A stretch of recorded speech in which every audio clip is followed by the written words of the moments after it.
Saludos, queridos hermanos, les habla su amigo y hermano en Cristo, el pastor Héctor Lecaro, transmitiendo desde la ciudad de Chino, California. Un gozo, una bendición, lo que el Señor nos da semana a semana, poder estar en contacto a través de este medio y al abrigo de la eterna y bendita palabra del Señor. Vamos a dar gracias al Señor por esta nueva oportunidad que nos concede de ahondar en su palabra. Oremos. Señor y Padre nuestro que estás en los cielos, te bendecimos, te alabamos, Padre, porque eres bueno y para siempre es tu misericordia. Padre amado, permite que en esta oportunidad tu Espíritu Santo nos hable, nos toque, nos recuerde, nos enseñe, nos guíe a tu toda verdad, Padre. Permite que esa verdad cause libertad en nuestro corazón, esa verdad que nos hace libres. Padre, gracias por todo, te bendecimos, te alabamos. Bendice a cada familia, a cada persona, en las diferentes regiones, en los diferentes países que nos escuchan, Padre. Y permite que tu palabra corra y que esa semilla sembrada fructifique para salvación y vida eterna. Padre, gracias, en nombre de Cristo Jesús. Amén. Bien, hermanos, la semana pasada mirábamos la segunda venida de Cristo. Mirábamos que las Escrituras es contundente al decir que el Señor vendrá otra vez. Lo confirmó el mismo Señor Jesucristo con su promesa que vendría otra vez para tomar su iglesia. Y también lo anunciaron los ángeles, lo anunciaron los profetas, lo anunciaron sus apóstoles, sus discípulos. Y en esta ocasión vamos a ver ahora sí la segunda venida de Cristo en relación con su iglesia. Así que les invito a abrir en sus Biblias en el Evangelio según San Juan, capítulo 14, versículos del 1 al 3. Dice así, palabras de Jesús. No se turbe vuestro corazón. ¿Creéis en Dios? Creed también en mí. En la casa de mi Padre muchas moradas hay. Si así no fuera, yo os lo hubiera dicho.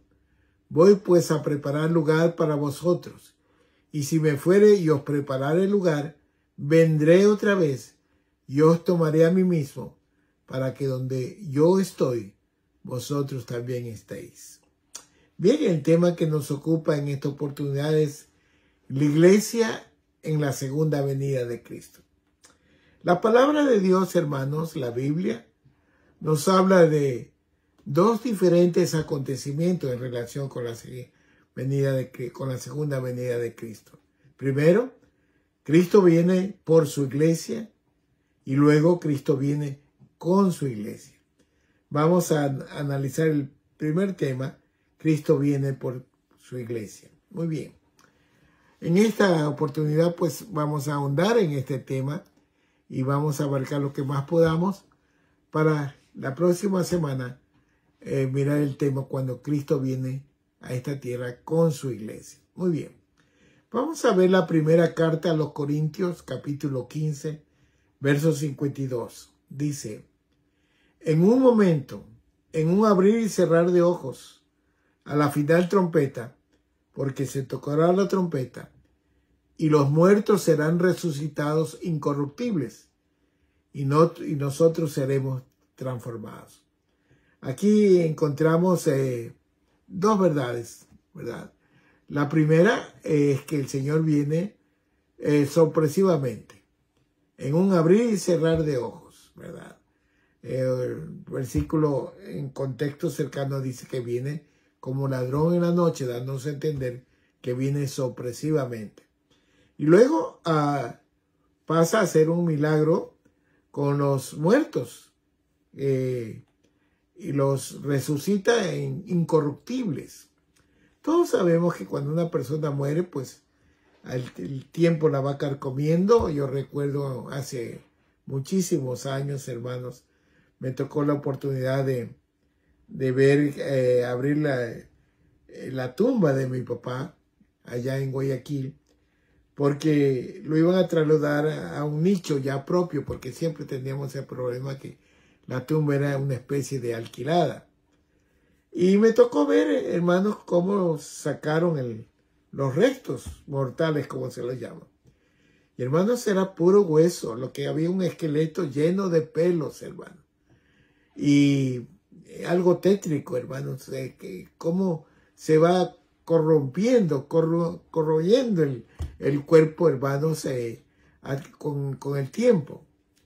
Y el Señor dice que los muertos serán resucitados incorruptibles y nosotros seremos transformados en cuerpos glorificados.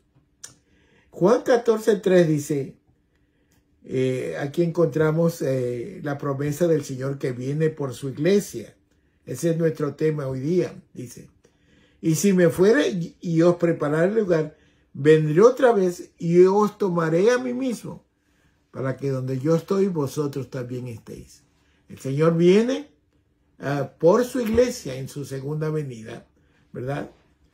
Y luego encontramos cómo viene. En la primera carta a los Tesalonicenses, capítulo 4, versos del 16 al 17, dice: porque el Señor mismo, con voz de mando, con voz de arcángel, con trompeta de Dios, descenderá del cielo, y los muertos en Cristo resucitarán primero. Luego nosotros, los que vivimos, los que hayamos quedado, seremos arrebatados juntamente con ellos en las nubes, para recibir al Señor en el aire, y ahí estaremos siempre con el Señor.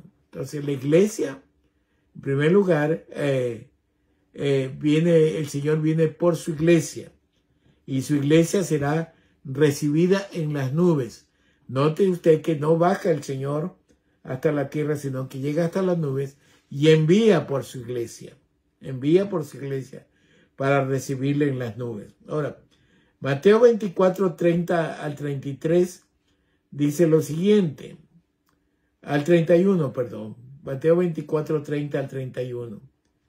Entonces aparecerá la señal del Hijo del Hombre en el cielo, y entonces lamentarán todas las tribus de la tierra, y verán al Hijo del Hombre viniendo sobre la nube del cielo, con poder y gran gloria. Y enviará a sus ángeles con gran voz de trompeta, y juntarán a sus escogidos de los cuatro vientos, desde un extremo del cielo hasta el otro. Note usted que el Señor llega hasta las nubes, aquí le dice hasta el cielo, y en el contexto cercano que vimos, llega a las nubes y manda por su iglesia a recoger su iglesia de los cuatro extremos, ¿verdad?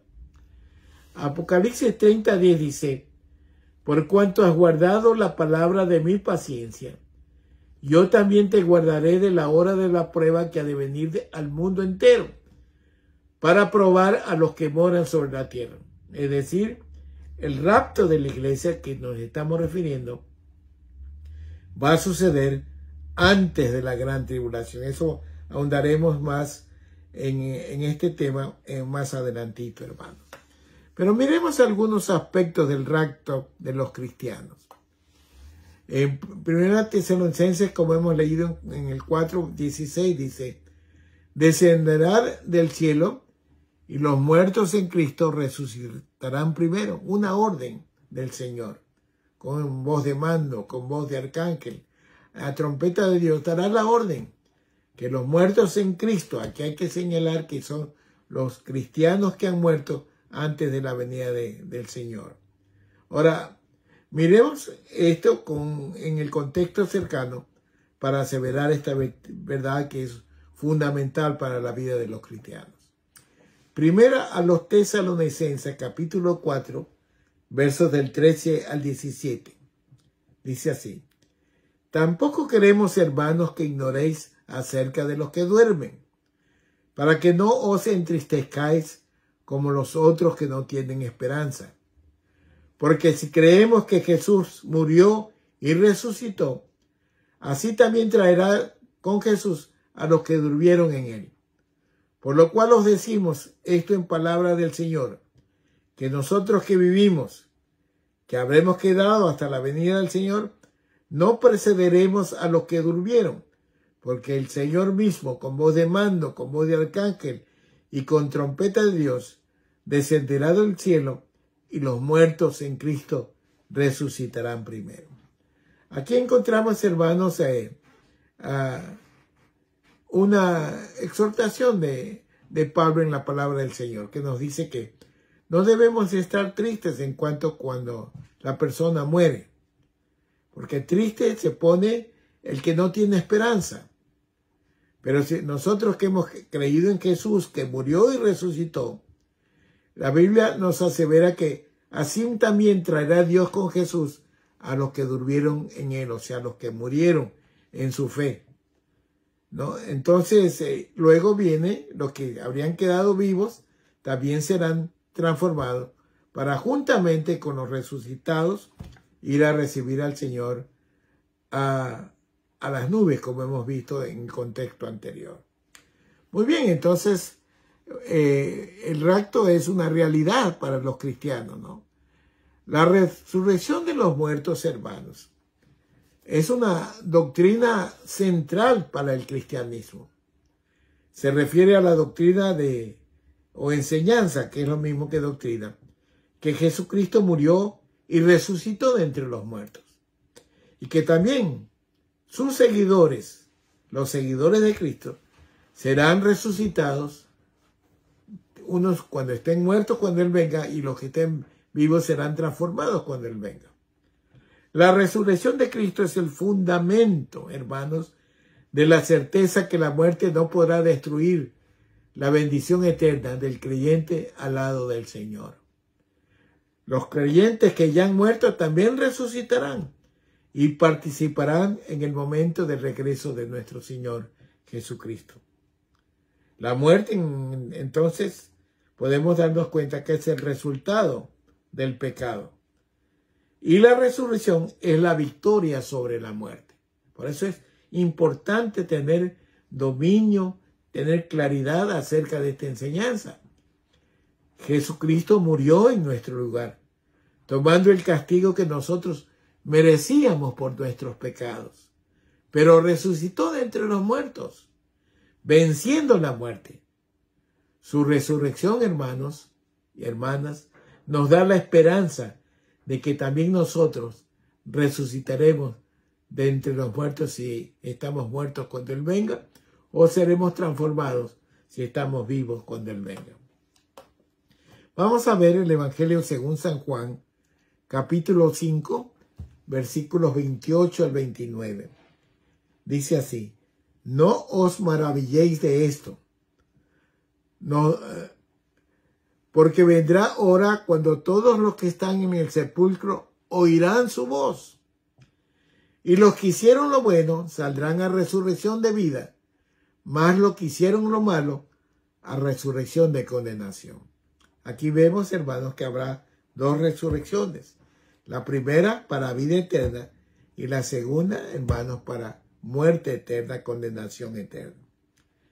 En Apocalipsis capítulo 21, versos 13 y 4, el apóstol Juan dice: y oí una gran voz del cielo que decía: he aquí el tabernáculo de Dios con los hombres, y Él morará con ellos, y ellos serán su pueblo, y Dios mismo estará con ellos como su Dios. Enjugará Dios toda lágrima de los ojos de ellos, y ya no habrá muerte, ni habrá más llanto, ni clamor, ni dolor, porque las primeras cosas pasaron. Entonces, hermanos, está claro el rapto del Señor, el rapto que viene el Señor por su iglesia. Sigamos con el tema de la resurrección. Hemos visto que los muertos en Cristo resucitarán primero. Luego Pablo, en su primera carta a los Tesalonicenses 4:17, dice: luego nosotros los que vivimos, los que hayamos quedado, seremos arrebatados juntamente con ellos en las nubes para recibir al Señor en el aire, y así estaremos siempre con el Señor. Note usted que el pueblo de Dios es raptado, es arrebatado a las nubes para recibir al Señor en el aire. Y ahí siempre se estará con el Señor. No dice la palabra del Señor que el Señor viene a la tierra a ver a su pueblo, no. En las nubes recibe a su pueblo. Y ya vamos a ver que en las nubes hay acontecimientos trascendentales entre Cristo y su iglesia. Vamos a ver una vez más.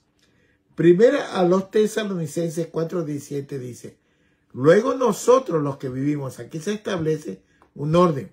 Primero los que están muertos en Cristo y luego los cristianos que estén vivos en ese entonces.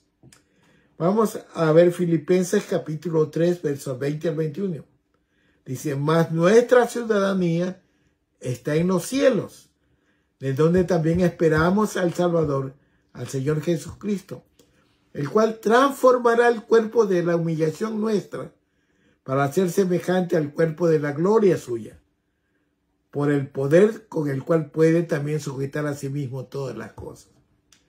A veces, hermanos, el mundo en su razonamiento, en sus pensamientos, se le hace entender, difícil de entender, hermanos, que un muerto que está putrefacto bajo la tierra pueda resucitar con un cuerpo glorificado, con un cuerpo transformado.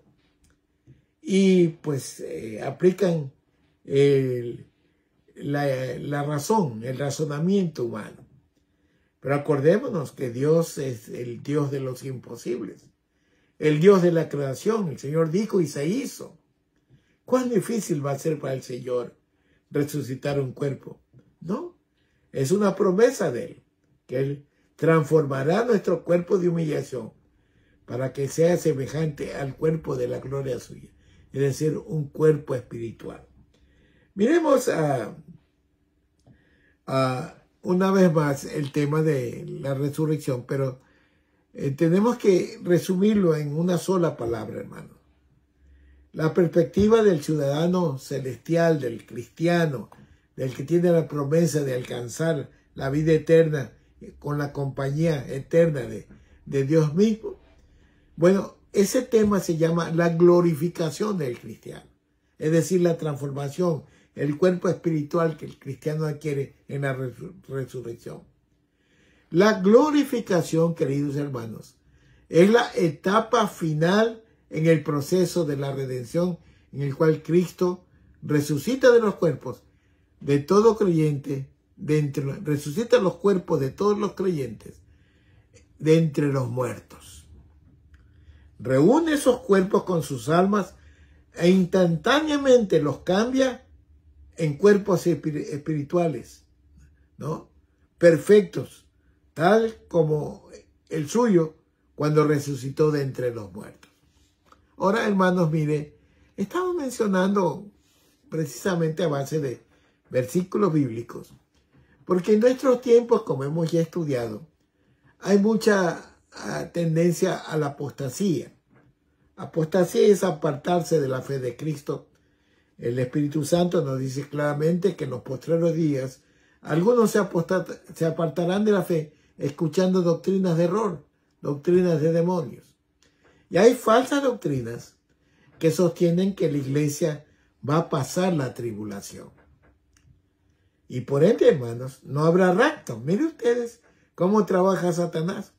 Quiere quitar la bendición más perfecta, más profunda, más hermosa del cristiano, que es esperar en la transformación de su cuerpo putrefacto, enterrado, y resucitar con un cuerpo glorificado, con el poder glorioso de nuestro Señor Jesucristo. Entonces, miren, sostiene que pasará el cristiano la gran tribulación y que no habrá rapto en la iglesia. Ahora, permítanme solamente compartir con ustedes los siguientes textos bíblicos para que ustedes tengan su propia decisión.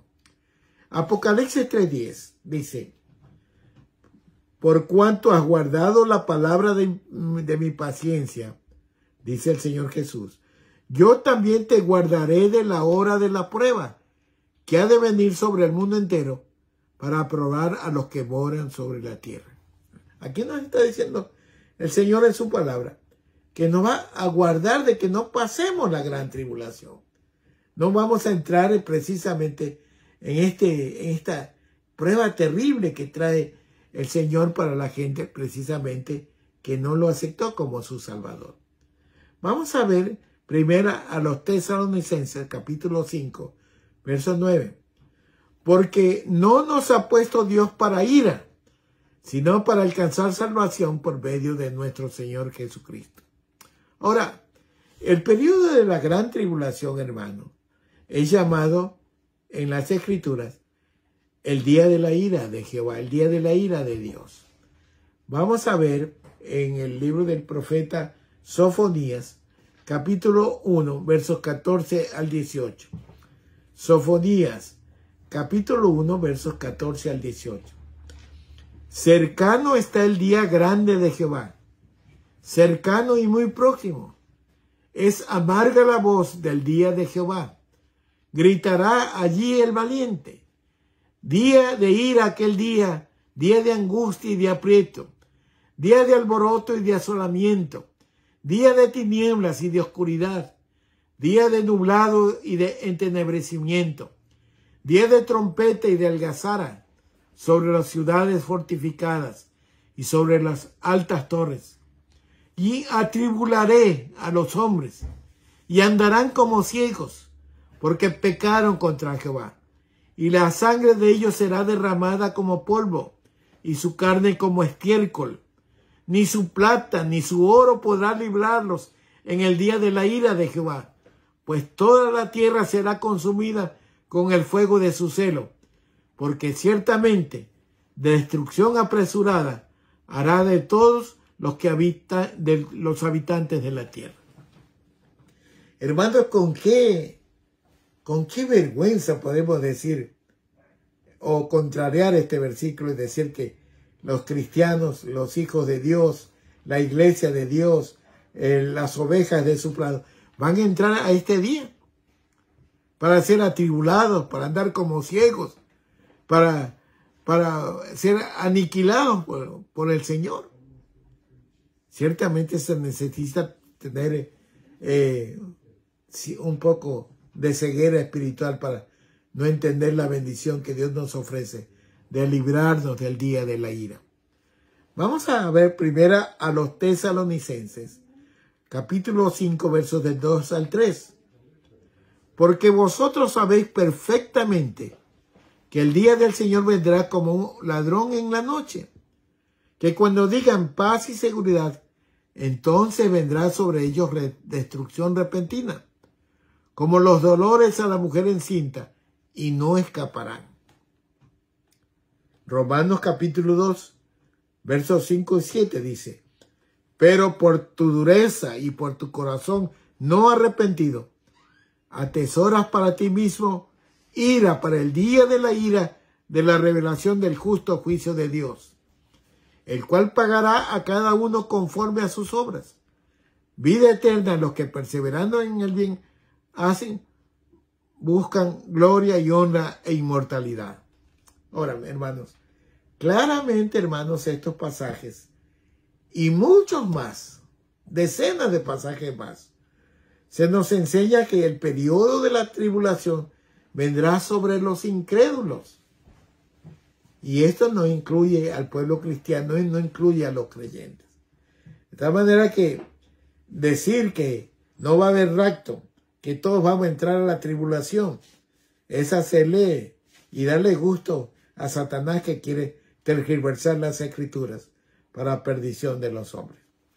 Vamos a ver a Apocalipsis 3:10, dice: por cuanto has guardado la palabra de mi paciencia, yo también te guardaré de la hora de la prueba que ha de venir sobre el mundo entero, para probar a los que moran sobre la tierra. Entonces, mire, aquí también sacamos una verdad, que el rapto de la iglesia del Señor, como hemos establecido en nuestro primer punto, hermanos, vendrá el rapto sucederá, hermanos, antes de la gran tribulación. Ahora bien, durante 7 años, hermanos, dicen las escrituras, que la iglesia estará en el cielo, en las nubes, con Cristo. Y ahí se van a realizar dos actos muy relevantes, hermanos. El primero es el llamado el Tribunal de Cristo y el segundo es las bodas del Cordero. Acá en la tierra, en esos 7 años, cuando está la iglesia con el Señor en las nubes, aquí abajo habrá confusión y gran tribulación. Ahora pues, después de este periodo de tiempo, 7 años, Cristo vendrá con su iglesia a juzgar a los vivos y a los muertos aquí en la tierra. Colosenses capítulo 3, versículo 4. Cuando Cristo, vuestra vida, se manifieste, entonces vosotros también seréis manifestados con Él en gloria. La iglesia vendrá con Cristo a la tierra, hermanos. Bueno, vamos a ver entonces, espero que esto aclare, hermanos, la situación. El problema es que cuando Satanás endurece el corazón de la gente, es bien difícil que la gente acepte la palabra, porque siempre Satanás pone un velo de error, un velo de duda, un velo de falsa doctrina en los ojos de la persona. Pero no, la palabra de Dios es viva y eficaz y es más cortante que espada de dos filos y penetra hasta los tuétanos, partir el alma y hace entender, hermanos, lo que ojo no vio, lo que oído no oyó, ni nunca subió al corazón del hombre, nos hace entender a través de su Espíritu Santo, hermanos. Vamos entonces a ver en nuestro segundo punto, el Tribunal de Cristo. Segunda carta a los Corintios, capítulo 5, ¿verdad? Segunda carta a los Corintios, capítulo 5, versos del 6 al 10. Así que vivamos confiados siempre y sabiendo que entre tanto que estamos en el cuerpo, estamos ausentes del Señor, porque por fe andamos, no por vista. Pero confiamos y más quisiéramos estar sujetos, ausentes del cuerpo y presentes al Señor. Por tanto, procuramos también, o ausentes o presentes, serle agradables, porque es necesario que todos nosotros comparezcamos ante el tribunal de Cristo, para que cada uno reciba según lo que haya hecho mientras andaba en el cuerpo, sea bueno o malo. Aquí vemos que todos vamos a ir, todos los cristianos, está hablando al pueblo de Dios, va a ir al tribunal de Cristo, ¿no? Va a ser juzgado de acuerdo a sus hechos, sea bueno o malo. Ahora bien, Juan capítulo 5, 22, 24 dice, porque el Padre a nadie juzga, sino que todo el juicio dio al Hijo, para que todos honren al Hijo como honran al Padre. El que no honra al Hijo, no honra al Padre que le envió. ¿Cómo no quisiera, hermano, que se graben esto, las falsas doctrinas que los anticristos modernos de ahora, que lanzan falsas doctrinas contra el Señor Jesús? Ahora, el Señor Jesús primero juzgará a la iglesia. Este juicio no es para determinar si los miembros de la iglesia son salvos o no. Ellos adquirieron ya la salvación en el momento que se arrepintieron de su pecado y aceptaron a Cristo como su único y suficiente Salvador. La iglesia será juzgada en el tribunal de Cristo en cuanto a la fidelidad y paciencia con la obra que ella ha realizado a favor de la causa de Cristo. En otras palabras, ¿qué estamos haciendo por la obra del Señor una vez que ya somos cristianos? ¿Cómo estamos respondiendo al llamado del Señor cuando nos dice, dar de gracia lo que de gracia os recibiste? Cuando nos da el ministerio de la reconciliación, ¿qué estamos haciendo? Bueno, entonces, hermanos, aquí encontramos que el tribunal de Cristo es para analizar las obras que han hecho los cristianos con el fundamento de obedecer a Cristo, con el fundamento de Cristo. Segunda carta a los Corintios, capítulo 5, versículo 10. Porque es necesario que todos nosotros comparezcamos ante el tribunal de Cristo para que cada uno reciba según lo que haya hecho mientras estaba en el cuerpo, sea bueno o sea malo. Romanos capítulo 14, Versos 10 y 12 dice, pero tú, ¿por qué juzgas a tu hermano? O tú también, ¿por qué menosprecias a tu hermano? Porque todos compareceremos al tribunal de Cristo. Versículo 12. De manera que cada uno de nosotros dará a Dios cuenta de sí. Entonces, noten ustedes que todo lo que nosotros hacemos como cristianos, vamos a rendir cuenta. Hay cristianos que se esmeran trabajando en la obra, predican a tiempo y fuera de tiempo, visitan, testifican, bueno, apoyan a la obra, guardan la obra del Señor, ¿no? Contienden ardientemente por la fe una vez dada a los santos. Así que el Señor nos dice, mira, por todo lo que tú has hecho en obediencia a mis mandatos, eso vamos a analizar en el tribunal de Cristo. Así que no juzguéis, dice 1 Corintios 4:5. Así que no juzguéis nada antes de tiempo, hasta que venga el Señor, el cual aclarará también lo oculto de las tinieblas y manifestará las intenciones de los corazones. Y entonces cada uno recibirá su alabanza de Dios. Noten ustedes, hermanos, que el Señor nos conoce. En el mensaje del Señor a las 7 iglesias de Asia, en Apocalipsis, los primeros 3 capítulos, el Señor siempre comienza diciendo, yo conozco tus obras. El Señor nos conoce. El Señor sabe lo que tenemos en el corazón. Entonces, ese tribunal va a analizar ese conocimiento que tiene el Señor sobre lo que nosotros hemos hecho como cristianos aquí en la tierra. Primera carta a los Corintios, capítulo 3, versos del 11 al 15. Porque nadie puede poner otro fundamento que el que está puesto, el cual es Jesucristo. Y si sobre este fundamento alguien edificare oro, plata, piedras preciosas, madera, heno, hojarasca, la obra de cada uno será manifiesta, porque el día la declarará, pues por el fuego será revelada, y la obra de cada uno, cual sea, el fuego la probará. Si permaneciere la obra de alguno que sobreedificó, recibirá recompensa. Si la obra de alguno se quemare, él sufrirá pérdidas, si bien él mismo será salvo, aunque así como por fuego. Entonces, mire, va a haber una evaluación de parte de Dios. ¿Qué es lo que cómo hemos obrado sobre el fundamento que es Cristo? Ahora, el pasaje de hoy, hermanos, es un serio mensaje en cuanto a las recompensas celestiales. Pablo compara el trabajo del reino con los esfuerzos de un constructor.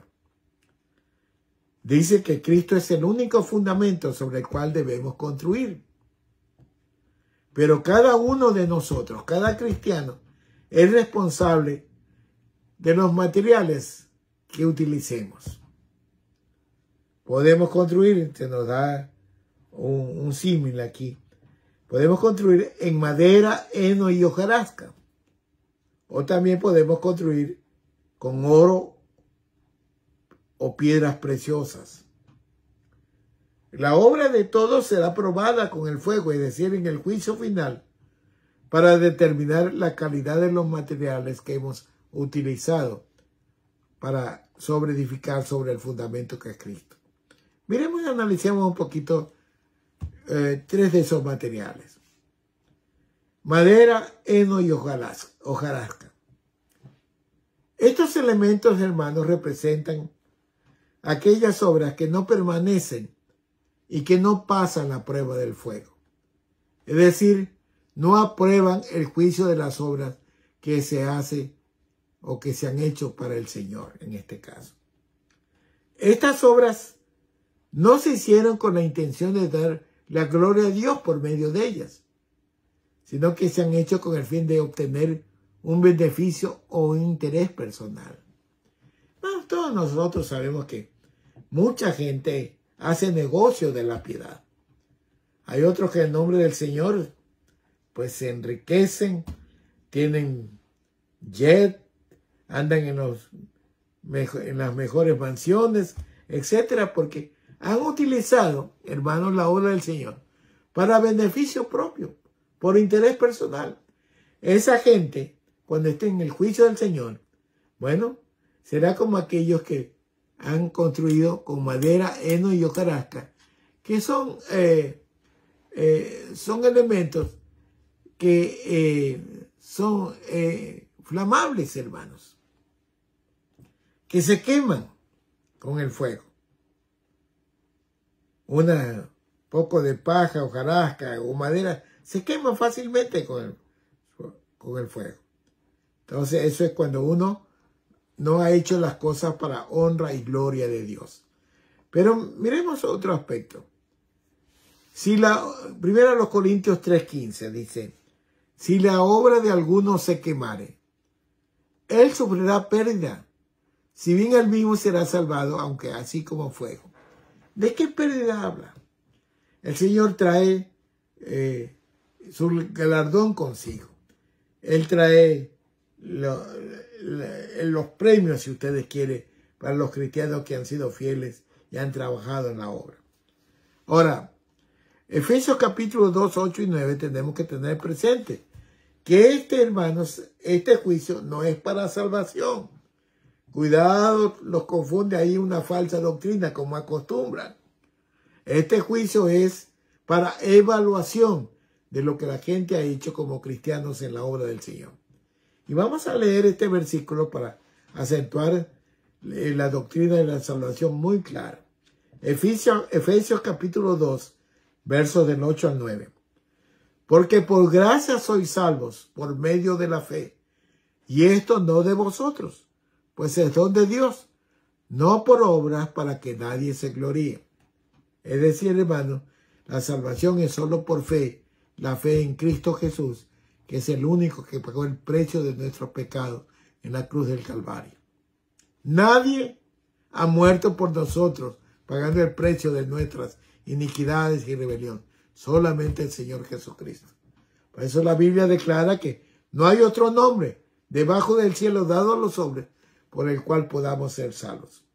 Ahora, todo aquello, hermanos, que hacemos en nuestras fuerzas y con la intención de enaltecernos a nosotros mismos, no ha de permanecer cuando sea probado en el día del juicio. Todo lo que hayamos hecho para mostrar una falsa piedad no va a poder resistir el poder del fuego. Muy bien. Vamos a ver los otros elementos, hermanos. El oro, la plata y las piedras preciosas. Estos elementos, hermanos, representan las obras que son eternas, las cuales se hacen con fuerza que Dios nos da y con el fin de glorificar a Él. A través de ellas, nosotros podemos dar la honra y la gloria a Dios. Nosotros nos negamos a nosotros mismos para dar paso a la honra y la gloria de Dios.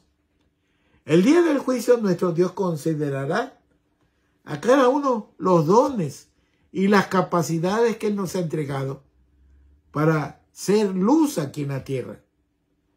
Y tendrá en cuenta la calidad y la cantidad de nuestro trabajo.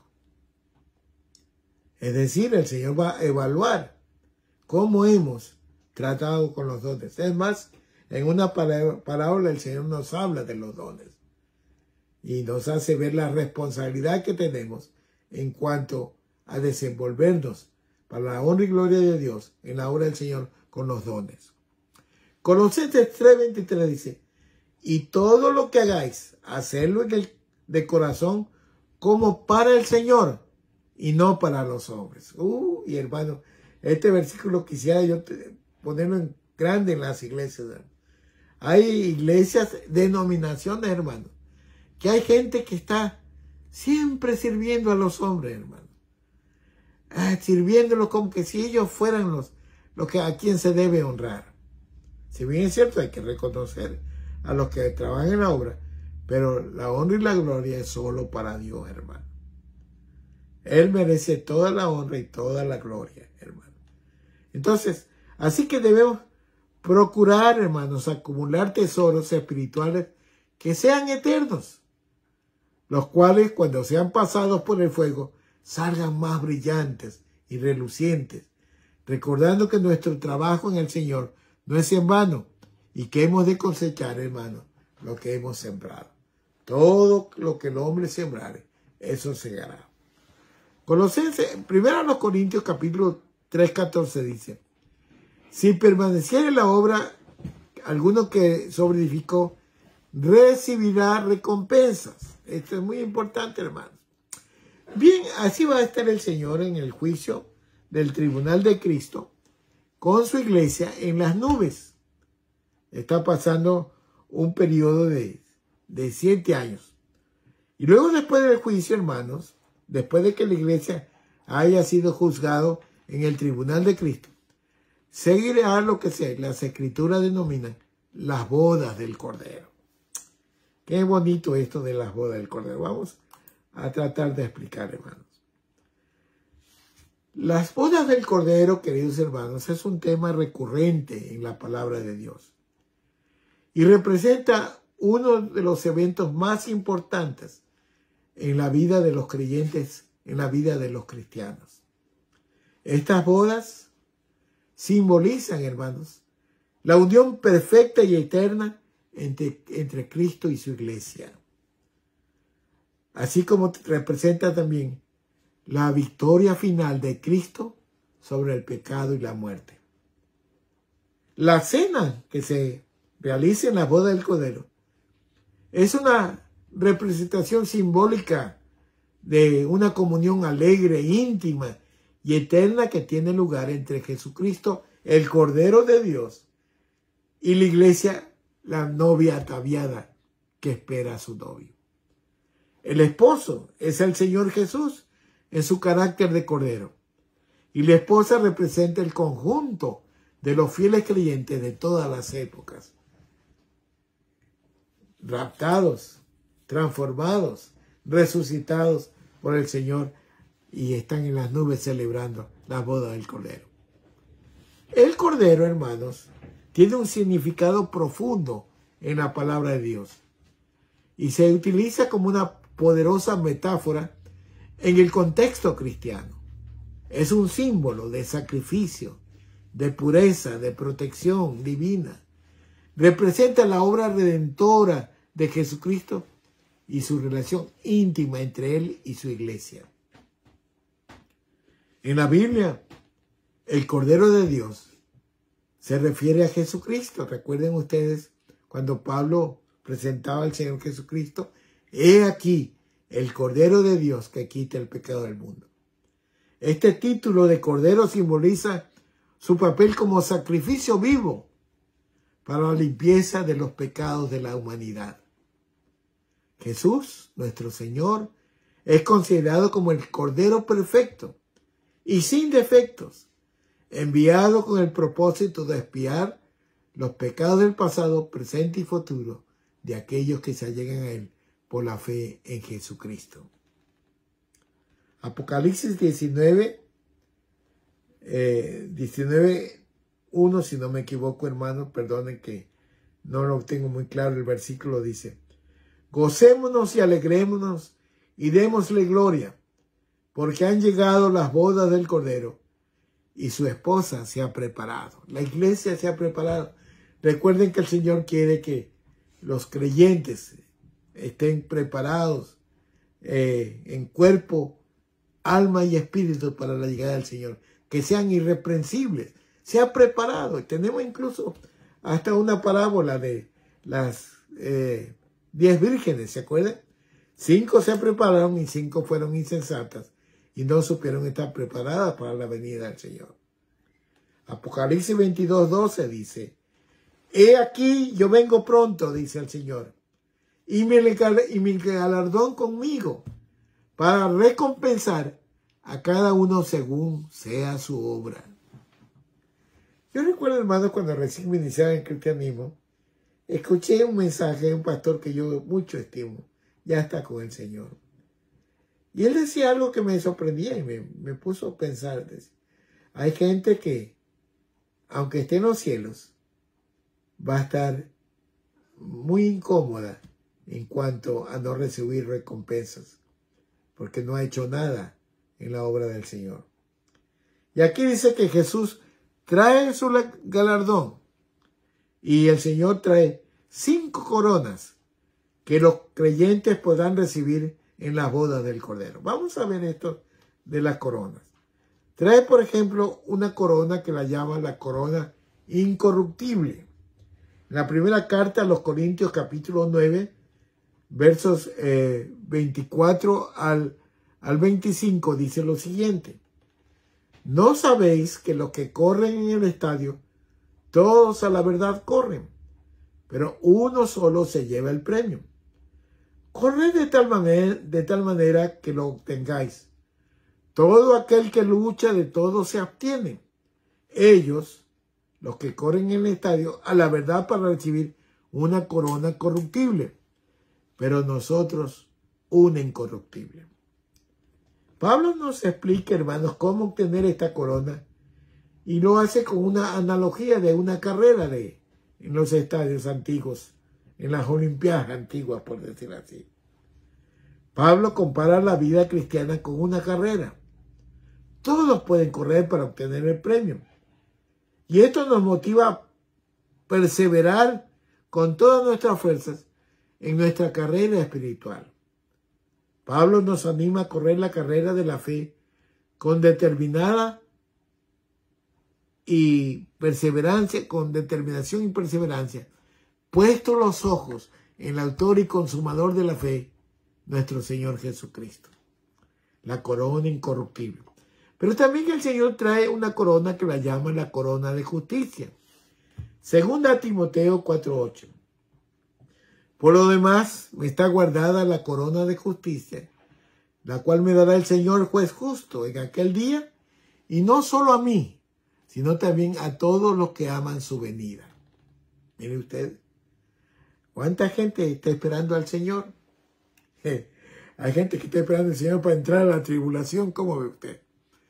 Yo estoy esperando al Señor para ser raptado, ser transformado en cuerpos espirituales. Si estoy muerto, que resucitar de entre la tumba con cuerpo glorificado. Estoy vivo, ser transformado. Esa es la esperanza del cristiano. Y eso es amar la venida del Señor. Si yo voy a saber que me voy a meter a una tribulación donde todo el mundo va a ser triturado, hermano, pues no voy a tener la esperanza ni el gozo de la segunda venida. Pero el Señor dice, mire, yo doy la corona de justicia al cual le dará a todos los que aman su venida. Interesante, la corona de justicia. Bueno, también nos trae la corona de la vida. Santiago 1:12. Bienaventurado el varón que soporta la tentación, porque cuando haya resistido la prueba, recibirá la corona de la vida que Dios ha prometido a los que le aman. Hermanos, a veces nosotros luchamos entre el bien y el mal. Satanás está como un león rugiente alrededor nuestro tratando de devorarnos. Debemos de despojarnos del pecado que nos asedia, nos persigue. Y eso significa, hermanos, que hay una lucha, que vamos a ser tentados muchas veces, pero tenemos que resistir la tentación. El Señor dice, resistid al diablo, refugiaos en Dios, y Él huirá de vosotros. Él nos ha dado el poder de su palabra, el poder del Espíritu Santo en nosotros, para poder luchar de manera auténtica en el nombre del Señor Jesús. Cuando nosotros decimos, si Dios es por nosotros, ¿quién contra nosotros? Estamos resistiendo a la tentación.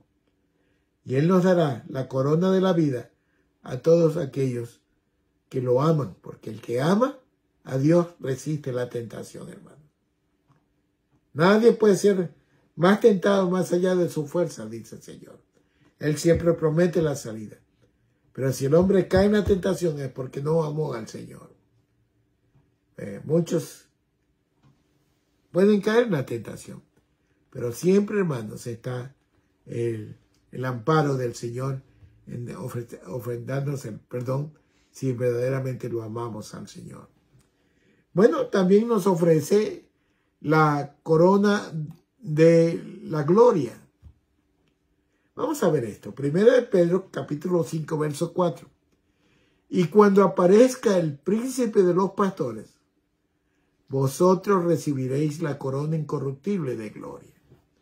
Ay, hermano, qué bendición a los siervos de Dios. El Señor dice que cuando Él aparezca, que Él es el príncipe de los pastores, y van ellos a recibir la corona incorruptible de gloria. ¿Cuántos pastores en esta tierra, hermanos, tienen que pasar sin sabores, desprecios, incomprensiones, abandonos? Se les dan las espaldas, a veces se los critica, se los señala, ¿no? Sin embargo, ellos permanecen fieles a la obra del Señor. En estos días, junto con mi esposa, estamos orando mucho por 3 pastores amigos que están padeciendo enfermedades terminales terribles. Y mire, la iglesia, en vez de respaldarlos todos, más bien se han ido a otras iglesias porque los ven enfermos. Qué tristeza, hermano. Bueno, cuando venga el Señor, Él trae su corona incorruptible para los pastores, porque Él es el príncipe de los pastores. Una corona incorruptible de gloria, dice el Señor. Vamos a ver la última corona. Es la corona del regocijo, la corona del gozo.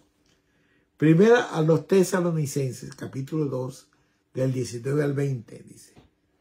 Porque, ¿cuál es nuestra esperanza, o gozo, o corona de que yo me gloríe? ¿No lo sois vosotros delante de nuestro Señor Jesucristo en su venida? Vosotros sois nuestra gloria y gozo. Bueno, aquí el apóstol Pablo está hablando sobre el fruto que se va a ver del trabajo de los siervos de Dios, ¿no? Y dice, esa es nuestra esperanza y gozo. Y será una corona de que traerá la gloria de la que hemos hablado. Porque ustedes son gozo. Vosotros sois nuestra gloria y gozo. Y esto tiene que ser con todos los cristianos. El gozo de sentirse al lado de su Dios, al lado de Cristo.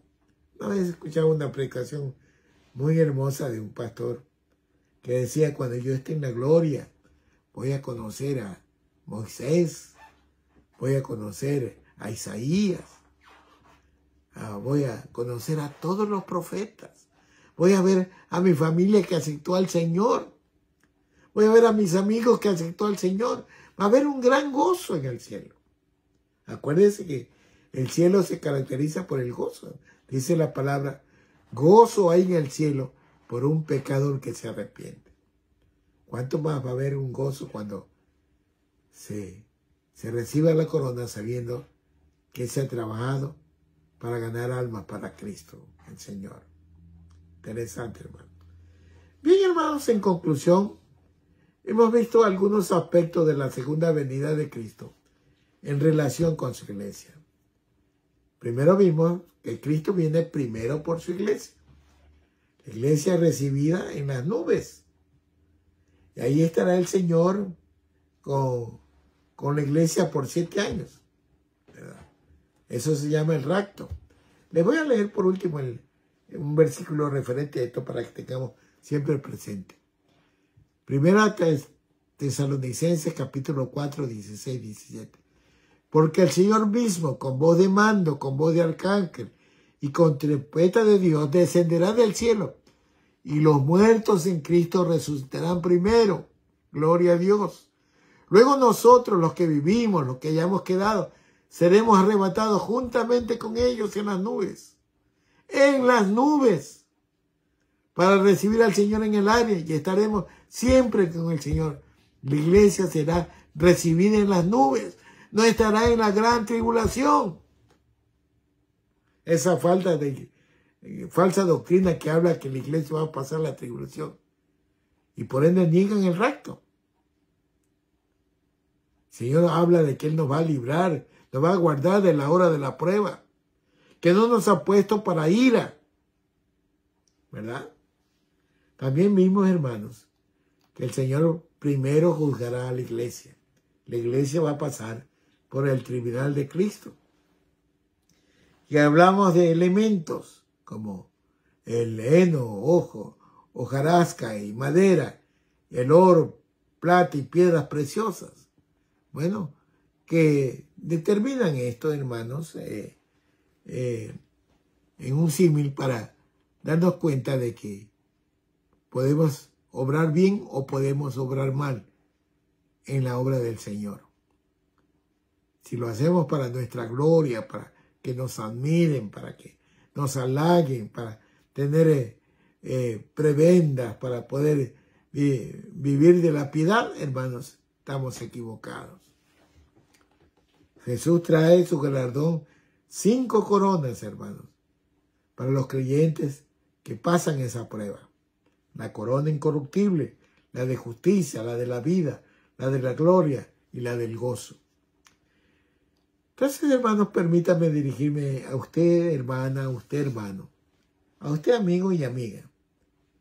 Dios nos ha revelado sus planes futuros. Nosotros no erramos al blanco en eso, hermano. Sabemos lo que va a pasar en el futuro. En cuanto a la segunda venida de Cristo, la palabra de Dios, la Biblia, nos recuerda la importancia de vivir con expectativas y preparación constante. Cristo viene pronto. Viene sorpresivamente como ladrón en la noche, en un abrir y cerrar de ojos. Y debemos estar atentos, hermanos, a las señales proféticas y a vivir conforme a la voluntad de Dios mientras que esperamos su regreso glorioso. Debemos estar preparados. Debemos espiritualmente estar alineados con el Espíritu Santo que se anida en nosotros y que nos habla en su palabra. Debemos estar viviendo conforme a la voluntad de Dios y anhelando su regreso. La Biblia nos presenta, hermanos, una parábola de los talentos. Y el Señor reparte talentos. Y permítame compararlo a los talentos con la palabra de Dios que ha sido expuesta. El Señor nos habla que vendrá una vez, que vendrá por su iglesia, que tenemos que dar cuenta de lo que hemos hecho como cristianos, que vamos a estar con el Señor en las bodas del Cordero, gozándonos con Él, recibiendo las coronas de justicia de parte de Él, 5 coronas. Y bueno, pero ¿qué pasa con nosotros? ¿Cómo nos estamos preparando? Quizá la pregunta de rigor es, ¿qué tan preparado está usted para recibir al Señor? Como cristiano, ¿está realizando buenas obras como responsabilidad de creyente, trayendo gente a los pies de Cristo, dando de gracia lo que de gracia recibió, desenvolviéndose en el misterio de la reconciliación que le dio Dios? ¿Cómo está usted preparándose, querida hermana, querido hermano? ¿Y usted, amigo? El tiempo todavía es de gracia. La salvación es hoy, nos dice el Señor. Mañana puede ser muy tarde. Si viene el Señor y usted no ha aceptado a Cristo en su corazón, si no vive la vida cristiana como el Señor manda en su palabra, bueno, va a ser muy triste. Usted sí va a entrar a la gran tribulación si no acepta a Cristo y recibir el castigo de parte de Dios. Y su esperanza de vida eterna se torna en esperanza desoladora de castigo eterno. Hay un versículo en la Biblia que nos habla de la reacción del Señor a aquellos que usan sus talentos y en este caso a aquellos que hacen su voluntad. Y dice en esta palabra el Señor, bien, buen siervo y fiel. Sobre poco has sido fiel, sobre mucho te pondré. Entra en el gozo del Señor. Que esa sea una expresión para cada cristiano, para cada cristiana. Que el Señor cuando venga nos diga, bien, buen siervo fiel. Sobre poco has sido fiel, sobre mucho te pondré. Entra en mi gozo. Entra en mi patria. Entra en la morada que yo preparé cuando vine por primera vez y te prometí que en la casa de mi padre habría muchas moradas y que yo iba a preparar una para ti y que vendría otra vez a tomarte, a llevarte conmigo para que donde yo esté, tú también estés. Y amigo, no desperdicie el tiempo. La palabra de Dios dice, porque de tal manera amó Dios al mundo, y ahí está usted, que ha dado a su Hijo unigénito para que todo aquel que en Él cree no se pierda, mas tenga vida eterna. Esa es la puerta abierta que el Señor le da para que usted comprenda que con Cristo tiene vida eterna y sin Él condenación eterna. Que esto sea un punto de decisión para usted. Y oramos para que usted decida a favor de su vida y para honra y gloria de Dios, aceptando a Cristo como su único y suficiente Salvador. Hermanos, que el Señor los bendiga. Vivamos esta esperanza viva. Animémonos unos a otros con esta esperanza. Cristo viene por su iglesia y su galardón con Él. Cristo viene por nosotros para estar con Él eternamente en la patria celestial. Que el Señor los bendiga, Padre. Padre Santo, gracias una vez más por tu palabra, que es viva y eficaz. Gracias, Señor, por tus promesas. Gracias por las realidades, por la esperanza, por la vida eterna, por la resurrección. Señor, por estar contigo por la eternidad. Gracias, Señor. Permite que estas verdades bíblicas, que tú las respondes, porque tu palabra es verdad y tú eres verdad. Señor, anime nuestras vidas para transformarnos con tu poder para honra y gloria tuya. Para que tú nos encuentres, Señor, cuerpo, alma y espíritu irreprensibles delante de tu presencia, Padre Santo. Gracias, Señor. Bendícenos, ayúdanos en el precioso nombre de Cristo Jesús. Amén. Bien, queridos hermanos, que el Señor los bendiga. Estaremos en contacto el próximo domingo o el próximo fin de semana. Estaremos viendo la segunda venida de Cristo cuando viene con su iglesia acá a la tierra. Que el Señor los bendiga y mientras tanto, firmes y adelante, huestes de la fe, sin temor alguno, que Jesús nos ve. Hasta pronto, queridos hermanos. Que el Señor los bendiga.